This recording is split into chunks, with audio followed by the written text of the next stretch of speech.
말씀 구약성경 아모스 1장 1절 2절입니다. 아모스서 1장 1절 2절 말씀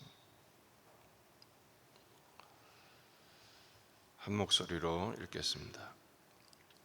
유다 왕 우시아의 시대 곧 이스라엘 왕 요아스의 아들 여로보암의 시대 지진 전 2년에 드고와 목자 중 아모스가 이스라엘에 대하여 이상으로 받은 말씀이라. 그가 이르되 여호와께서 시온에서부터 부르짖으시며 예루살렘에서부터 소리를 내시리니 목자의 초장이 마르고 갈멜 산 꼭대기가 마르리로다. 아멘. 본문에 계시된 주님은 어떤 분이십니까? 부르짖으시고 소리를 내시는 분이십니다. 2절 그가 이르되 여호와께서 시온에서부터 부르짖으시며 예루살렘에서부터 소리를 내시리니. 아모스서는 북이스라엘 왕국을 향한 하나님의 심판을 예고하고 더불어 회복에 대하여 예언하는 내용을 담고 있습니다. 아모스 선지자의 기록입니다. 아모스라는 이름의 뜻은 짐을 짊어진 사람이란 뜻입니다. 남왕국에 살면서 북왕국의 심판을 선포하는 사명을 가졌으므로 매우 무거운 짐을 진 그런 선지자였습니다. 1절에 나온 것처럼 우시아 시대, 남왕국으로 하면 우시아 시대, 북왕국으로 하면 여로보암 2세 시대에 사역을 했죠. 우시아 시대나 여로보암 2세 시대는 비교적 경제적으로 매우 번성했던 그런 배경을 갖고 있습니다. 이 아모스의 본업은 목자입니다. 그는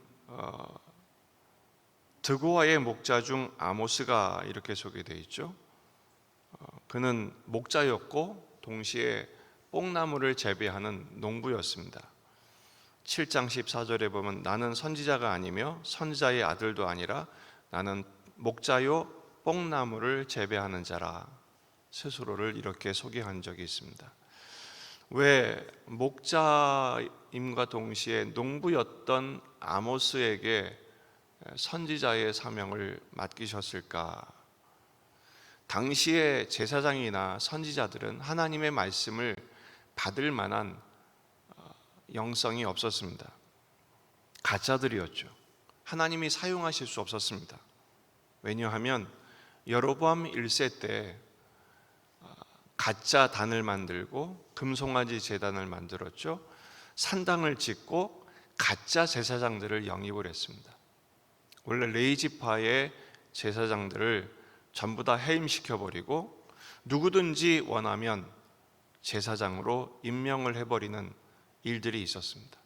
그러니 그런 사람들이 어떻게 하나님의 말씀을 받겠습니까? 그래서 목자요 농부였던 아모스를 통해서 하나님의 말씀을 선포하신 것입니다. 시온에서 부르짖으신 하나님, 이 부르짖다라는 단어가 사자의 크고 깊은 포효소리, 으르렁거리는 소리 있잖아요. 그런 소리를 내시는 하나님으로 소개되어 있습니다. 3장 4절을 보면 사자가 움킨 것이 없는데 어찌 숲풀에서 부르짖겠으며 젊은 사자가 잡은 것이 없는데 어찌 굴에서 소리를 내겠느냐. 분명히 그들이 심판받아 마땅한 짓을 하고 있기 때문에 타락할 수밖에 없는 북왕국에 대한 심판을 예고하신 것이 아니냐라는 말씀이죠. 1절에 이런 말씀이 있습니다. 여로보암 시대 지진 전 2년에 그랬죠. 지진이 일어나기 2년 전에 하나님의 부르짖으심, 포효하심을 예고하고 있어요. 이 말씀을 듣고 이스라엘이 회개했다면 지진이 일어날 리가 없었겠죠.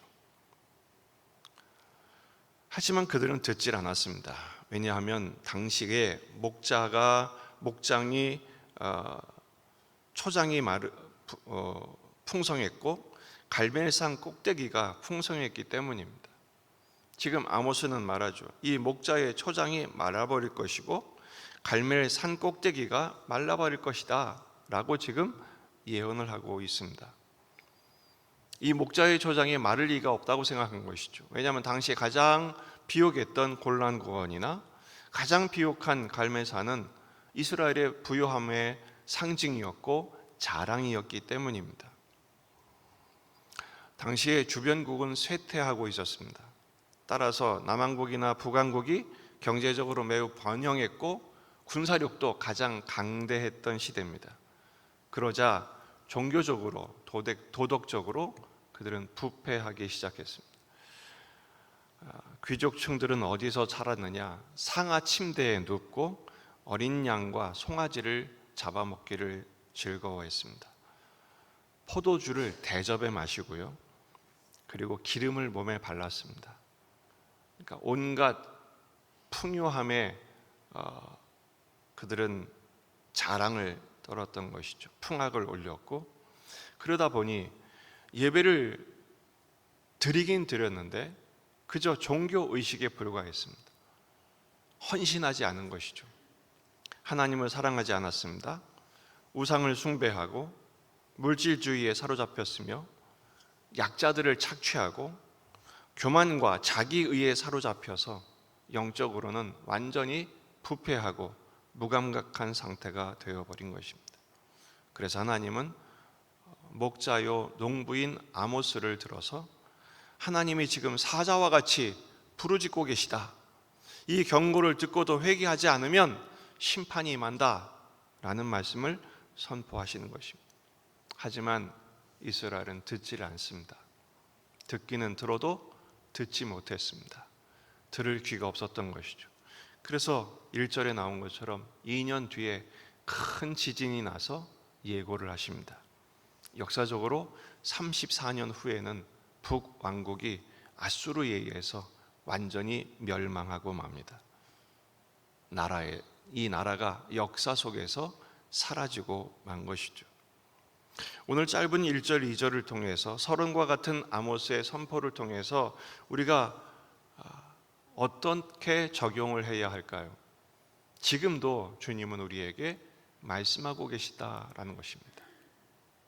부르짖으신 하나님, 사자처럼 포효하시는 하나님 말씀하고 계십니다. 계시록 2장 7절에 있는 것처럼 귀 있는 자는 성령이 교회들에게 하시는 말씀을 들을지어다. 성령께서 우리에게 말씀하고 계십니다. 그럼 우리는 어떻게 해야 될까요? 북이스라엘은 귀를 막고 주님의 말씀을 듣지를 않았습니다. 심판받아 멸망해 버렸죠. 우리도 똑같이 그렇게 될 가능성이 얼마든지 있는 죄인들입니다. 따라서 하나님의 이 포효 소리에 귀를 기울여야 합니다. 청종해야죠. 그리고 회개해야 합니다. 각성해야 합니다. 돌이켜야 합니다. 시편 38편 18절 내 죄악을 아뢰고 내 죄를 슬퍼함이니이다. 회개의 첫 번째 단계는 지금 나의 죄에 붙들린 상태를 슬퍼하는 것입니다.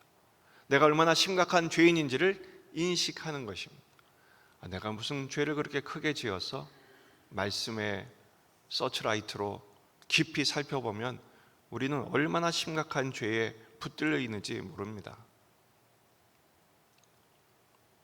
멀리서 보면 멀쩡해 보여도 가까이서 밝은 조명으로 살펴보면 얼마나 먼지와 흠과 티가 더러움이 많겠습니까? 먼저 하나님 앞에서 나의 죄악을 살피는 시간이 되길 바랍니다. 주여 나는 죄인으로소이다. 나를 불쌍히 여기소서. 시장 한 구덩이에서 감히 하늘을 들어 얼굴을 들지 못하고 통회했던 세리처럼 주님 나의 죄를 회개합니다. 나를 불쌍히 여기시고 긍휼히 여겨 주옵소서. 주여 말씀하옵소서. 종이 듣겠나이다. 기도하고 청종하고 순종함으로써 동시에 아모스서는 심판을 예언하지만 회복을 예언합니다. 회개한 자에게는 회복의 역사가 있는 것이죠. 그 회복의 은총을 힘있는 저와 여러분이 되시기를 주의 이름으로 축원합니다. 기도하시겠습니다. 말씀을 붙들고 우리 자신과 가정과 교회와 이 지역의 복음화, 민족의 복음화, 세계 복음화를 위해서 기도하십시다. 환우들을 위해서, 군에 있는 아들들을 위해서 기도하시고, 또 내일 결혼을 하는 가정 결혼식 예배가 있습니다. 가정을 위해서 기도해 주시고, 또 오랜 고통 속에 있는 환우들을 위해서, 경제적인 결핍 중에 있는 환우들을 위해 가정을 위해서 기도하시고, 주일을 준비하며 또 오늘 금요 기도회를 위해서 기도하시고, 우리 자녀들은 새 학기를 위한 두려움이 있습니다. 좋은 선생님, 좋은 친구들 만날 수 있도록, 또 진학하는 학생들을 위해서도 기도해 주시기 바랍니다. 다 같이 기도하겠습니다.